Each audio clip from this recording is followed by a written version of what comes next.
Partons en voyage vers le monde hivernal de Scandinavie.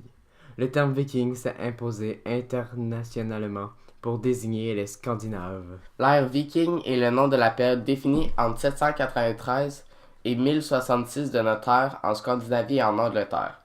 Le premier raid viking mentionné se situe en l'année 793. Cette année-là, des phénomènes inquiétants se manifestèrent en Northumbrie, le principal royaume du nord de l'Angleterre, et terrifièrent ses habitants.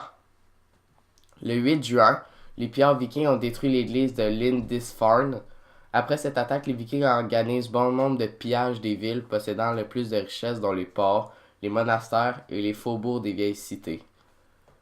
Puis, les Vikings, plutôt que de rapatrier leur butin, se fixent en pays ennemi. Ils s'installent à York ou encore à Dublin sur les côtes irlandaises. Suite à cela, leurs raids s'intensifièrent et devinrent plus redoutables, car avant, leur attaque se situait seulement pendant une saison et était plus prévisible, alors qu'en s'installant dans les pays ennemis, leur pillage était beaucoup moins prévisible. Mais oublions leur barbarie un instant, pour se concentrer sur les choses où ils excellèrent autant que dans les pillages. La navigation. Leur navire, nommé Drakar, signifiant dragon, car les proues de leur bateau avaient souvent la forme de cet animal légendaire. Ils étaient de pure merveille, de l'ingénierie scandinave. Ils étaient légers et résistants. Ajouté à leur talent de navigation, ça leur a permis de se rendre jusqu'à Terre-Neuve et d'être les premiers à découvrir l'Amérique. C'est Éric le Rouge qui a mené l'expédition après avoir été banni de Scandinavie suite à un meurtre qu'ils auraient commis. Sa colonie s'est surtout installée au Groenland. La colonie a disparu peu à peu suite à une épidémie. Leurs principaux dieux sont Odin, le dieu souverain créateur de la terre et de l'humanité. Il y a aussi Frigg, déesse du mariage et de la maternité, elle est la femme d'Odin.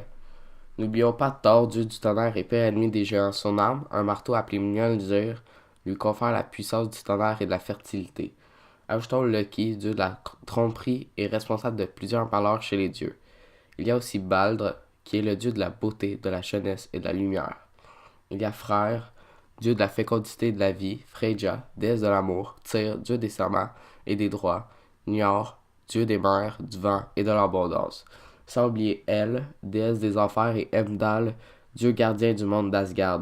Ils sont seulement les principales divinités. Laissez un pouce bleu grand comme la tour Eiffel et aligné comme les pyramides d'Égypte. Fin du tournage.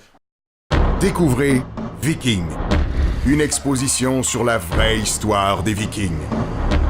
Une histoire où il n'y a pas de cornes sur les casques, car c'est un mythe, les cornes.